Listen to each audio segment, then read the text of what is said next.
Hi అండి, ఎలా ఉన్నారు?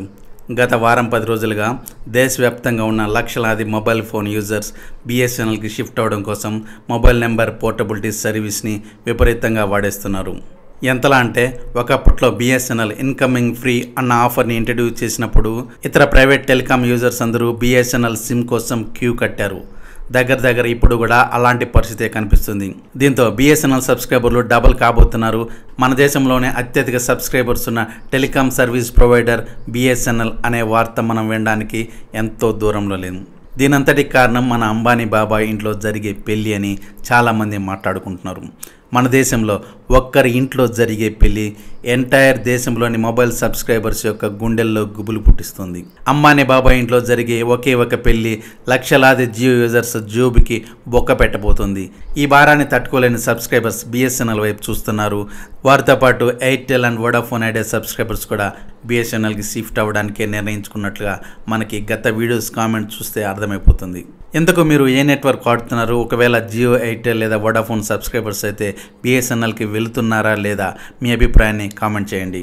ఇక ఈ వీడియోలో మనం బిఎస్ఎన్ఎల్ ఇప్పటికే ఉన్న సబ్స్క్రైబర్స్కి సరైన సర్వీసెస్ ఇవ్వలేకపోతుంది. చాలామంది సిగ్నల్ ఇష్యూస్, కాల్ డ్రాప్, లో డేటా స్పీడ్, అసలు 3G సిగ్నల్ ఉన్న 2G స్పీడ్ కూడా రావటం లేదు. ఇలాంటి సమస్యల్ని అధిగమించడానికి బిఎస్ఎన్ఎల్ ఎలాంటి ప్లాన్స్ చేసింది? ఇప్పటికే ఉన్న కస్టమర్స్ని హ్యాండిల్ చేయలేకపోతున్న ఈ టవర్స్ కొత్తగా వచ్చే కస్టమర్ బేస్ని హ్యాండిల్ చేయగలుగుతుందా? ఎటువంటి సమస్యలు రాబోతున్నాయి? అలా వచ్చే సమస్యల్ని సాల్వ్ చేయడానికి బిఎస్ఎన్ఎల్ ఎలాంటి ప్లాన్స్తో సిద్ధంగా ఉంది? అసలు బిఎస్ఎన్ఎల్ ట్రూ 4G స్పీడ్ ఎంత? బిఎస్ఎన్ఎల్ 4G యూజర్స్ ఎంత స్పీడ్ డేటాని యాక్సెస్ చేయబోతున్నారు? బిఎస్ఎన్ఎల్ 4Gలో network issues, call drops, low data speed ఇలాంటి సమస్యల్ని ఎలా ఓవర్కమ్ చేయబోతుంది అన్న విషయాల్ని డీటెయిల్డ్గా డిస్కస్ చేద్దాం. మొదటగా మనం బిఎస్ఎన్ఎల్లో నెట్వర్క్ ఇష్యూస్కి కారణం ఏంటి అన్న విషయంలోకి వెళ్తే దీనికి ప్రధాన కారణం ప్రభుత్వం అయితే రెండవ కారణం ఆ సంస్థ యొక్క ఉద్యోగులే. ఎడ్జ్ మరియు 2Gల కాలంలో బిఎస్ఎన్ఎల్ని అప్పటి గవర్నమెంట్స్ చాలా బాగా ఎంకరేజ్ చేశాయి. ఇందుకు కారణం ప్రైవేట్ టెలికాం ఆపరేటర్స్ రూరల్ ఏరియాలో మరియు లో ప్రాఫిట్ ఏరియాలో తమ టవర్స్ని ఇన్స్టాల్ చేయడానికి కానీ తమ సర్వీసెస్ని ఆఫర్ చేయడానికి కానీ ఇంట్రెస్ట్ చూపించలేదు. కానీ ప్రభుత్వ రంగ టెలికాం సంస్థన బిఎస్ఎన్ఎల్ ఇది ఒక ఆర్గనైజేషన్ లాగా పనిచేయాల్సి ఉంటుంది. ఇందులో ప్రాఫిట్స్ అనేవి పక్కన పెడితే ప్రజలకు సర్వీస్ ఇవ్వడమే ప్రభుత్వ రంగ సంస్థ యొక్క ముఖ్య లక్ష్యం. ఇందులో భాగంగానే బిఎస్ఎన్ఎల్ ప్రైవేట్ టెలికాం నెట్వర్క్స్ లేని దగ్గర ఫోకస్ చేసింది. అంటే చాలా రూరల్ ఏరియాస్లోనూ రిమోట్లో ఉన్న విలేజెస్ కూడా బిఎస్ఎన్ఎల్ తమ టవర్స్ని ఇన్స్టాల్ చేసింది. అప్పట్లో ఇదొక టెలికాం విప్లవం. మన దేశంలోని చాలా విలేజెస్కి మొబైల్ ఫోన్ వెళ్ళింది అంటే దానికి కారణం బిఎస్ఎన్ఎల్ఏ. మన పల్లెటూర్లలో మొదటగా సెల్ కొన్నారంటే వారు బిఎస్ఎన్ఎల్ టవర్ ఉందా లేదా చూసుకొని కొనేవారు. అలా బిఎస్ఎన్ఎల్ బిల్డ్ చేసిన మార్కెట్ని ప్రైవేట్ టెలికాం ఆపరేటర్స్ కబ్జా చేయడం మొదలుపెట్టారు. ప్రధానంగా ఎక్కువ డబ్బును సంపాదించడమే లక్ష్యంగా పెట్టుకునే టెలికాం ఆపరేటర్స్ ఈ బిఎస్ఎన్ఎల్ సర్వీసెస్ ఆఫర్ చేస్తున్న సర్కిల్స్లో ఎక్కువగా ఆదాయం వచ్చే ప్రాంతాల్లో తమ టవర్స్ని ఇన్స్టాల్ చేసి బిఎస్ఎన్ఎల్కి కాంపిటీషన్ ఇవ్వడం మొదలుపెట్టాయి. దీనికి అప్పటి రాజకీయ నాయకులు వంతపాడారు. ఇక్కడ నుంచి రాజకీయ నాయకుల ప్రైవేట్ టెలికాం ఆపరేటర్స్ ఆటలతో బిఎస్ఎన్ఎల్ కుదేలవడం మొదలైంది. 2Gల కాలం వరకు బిఎస్ఎన్ఎల్ అప్గ్రేడేషన్తోనే సరిపోయింది. 3G లైసెన్స్ బిఎస్ఎన్ఎల్కి అంత తేలిగ్గా రాలేదు. 4G లైసెన్స్ రావడానికి ఎంత సమయం పట్టిందో మీకు ప్రత్యేకంగా చెప్పాల్సిన పని లేదు. ప్రైవేట్ టెలికాం ఆపరేటర్స్ 5G సర్వీసెస్ని ఆఫర్ చేస్తూ 6G గురించి ఆలోచిస్తున్న రోజుల్లో బిఎస్ఎన్ఎల్ 4G లాంచింగ్కి రెడీ అవుతుంది అన్న వార్తలు వింటూ మనం దాన్ని విమర్శిస్తున్నాం. కానీ ఈ పరిస్థితి కారణం బిఎస్ఎన్ఎల్ కాదు, మన ప్రభుత్వాలే అని చెప్పడానికి మనం ఎటువంటి మొహమాట పడాల్సిన అవసరం లేదు. ఇవే పరిస్థితులు బిఎస్ఎన్ఎల్లోని నెట్వర్క్ ఇష్యూస్ కూడా కారణం. ఎస్, మీరు వింటున్నది నిజమే. బిఎస్ఎన్ఎల్ అప్గ్రేడేషన్ అనేది 2Gల కాలంలోనే ఆగిపోయింది. అప్పటి నుంచి ఉన్న ఎక్విప్మెంట్ అండ్ టెక్నాలజీతో ఇప్పటి వరకు బిఎస్ఎన్ఎల్ నెట్టుకొస్తోంది. ప్రైవేట్ టెలికాం ఆపరేటర్స్ అందరూ విదేశీ టెక్నాలజీని ఇంపోర్ట్ చేసుకొని ఇక్కడ 4G అండ్ 5G టవర్స్ని ఇన్స్టాల్ చేస్తుంటే బిఎస్ఎన్ఎల్ మాత్రం అప్పట్లో ఉన్న 2G టవర్స్ని అంతంత మాత్రంగా అప్గ్రేడ్ అయిన 3G టవర్స్ నుంచి మాత్రమే ఇప్పటికీ సర్వీసెస్ని ఇస్తుంది. బిఎస్ఎన్ఎల్ అప్గ్రేడ్ అవ్వడానికి గవర్నమెంట్స్ నుంచి సరైన పర్మిషన్స్ ఉండవు, ఫండ్స్ ఉండవు. దీంతో బిఎస్ఎన్ఎల్ ప్రస్తుతం తమ దగ్గర ఉన్న టవర్స్తోనే, టెక్నాలజీతోనే, ఉన్న ఎక్విప్మెంట్తోనే ఉన్న సబ్స్క్రైబర్స్ అందరికీ సర్వీస్ ఇవ్వాల్సిన పరిస్థితి వచ్చింది.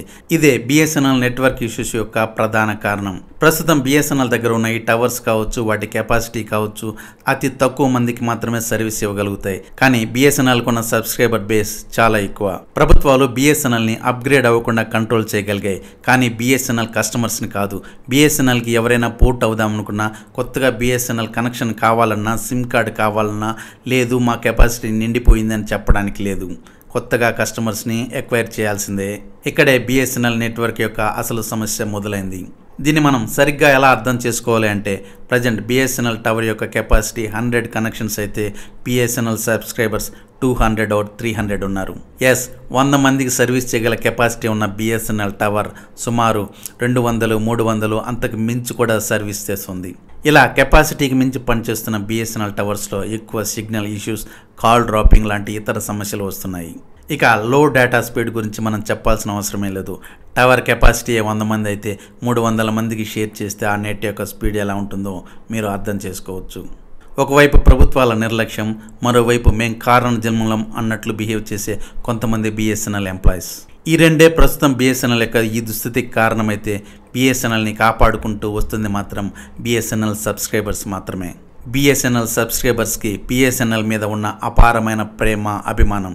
సంవత్సరాల కొద్దీ జరుగుతున్న ఈ టెలికాం వార్లో ఎన్నో నెట్వర్క్స్ వచ్చాయి, వెళ్ళిపోయాయి. కానీ ఇప్పుడు సీన్ మారిపోయింది. ఇక్కడ వార్ జోన్లో ఉన్నది కేవలం 4 ప్లేయర్స్. అందులో 2 మాత్రమే బిఎస్ఎన్ఎల్తో కాంపిటేట్ చేయగలుగుతున్నారు.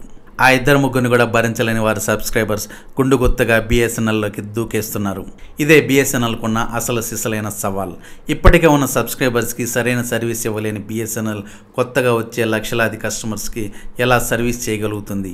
దీని గురించి నాకు తెలిసిన ఒక బిఎస్ఎన్ఎల్ ఆఫీసర్తో నేను అడిగినప్పుడు ఆయన మైండ్ బ్లోయింగ్ ఆన్సర్ ఇచ్చాడు. ఈ విషయం తెలిస్తే చాలు బిఎస్ఎన్ఎల్ ఇప్పటి వరకు ఎలా సర్వే అవ్వగలిగింది, ఇక ముందు బిఎస్ఎన్ఎల్ మార్కెట్ లీడర్గా ఎలా ఎదగబోతుంది, అసలు బిఎస్ఎన్ఎల్ ఎంప్లాయీస్లో తలపవరుగాళ్ళు, నిద్రమత్తుగాళ్లే కాదు, బ్రిలియంట్ ఇంటెలిజెన్స్ కూడా ఉంటారు అన్న విషయాన్ని మనం అర్థం చేసుకోవచ్చు. ఆయన చెప్పిన దాని ప్రకారం బిఎస్ఎన్ఎల్కు ఉన్న 2G మరియు కొద్దిపాటి 3G టవర్స్తోనే దేశవ్యాప్తంగా ఉన్న 4G, 5G నెట్వర్క్స్కి ఇంతటి కాంపిటీషన్ ఇవ్వగలిగాము అంటే తమ 4G టవర్స్ లాంచ్ అయిన తర్వాత అసలు ఈ నెట్వర్క్స్ ఉనికిలో ఉండే అవకాశమే లేదు. ఇలాంటి ముందు చూపుతోనే తమ 4G టవర్స్ని స్వదేశీ టెక్నాలజీతో మేక్ ఇన్ ఇండియా స్కీమ్ కింద డిజైన్ చేశాము అని త్వరలో రాబోతున్న బిఎస్ఎన్ఎల్ 4G టవర్స్ ప్రస్తుతం దేశవ్యాప్తంగా ఉన్న టెలికాం యూజర్ల సంఖ్యతో పాటు వచ్చే 10 ఏళ్లలో కొత్తగా ఎంతమంది టెలికాం యూజర్స్ అవ్వచ్చు అన్న విషయాన్ని కూడా తాము దృష్టిలో పెట్టుకొని ఈ 4Gని లాంచ్ చేయబోతున్నామని చెప్పారు. ఇందుకోసమే ప్రస్తుతం ఉన్న టవర్స్తో పాటు మరో 112,000 4G టవర్స్ని బిఎస్ఎన్ఎల్ ఇన్స్టాల్ చేయబోతుంది అని తెలిపారు. ఇదంతా ఆఫ్ రికార్డ్ మాత్రమే. ఆయన దీన్ని అఫీషియల్గా ఎక్కడా చెప్పడానికి ఇంట్రెస్ట్ చూపించలేదు.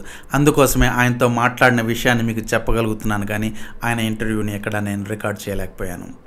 సో దీన్ని బట్టి మనం అర్థం చేసుకోవచ్చు అప్కమింగ్ డేస్లో బిఎస్ఎన్ఎల్ఏ ఇండియన్ టెలికాం కింగ్.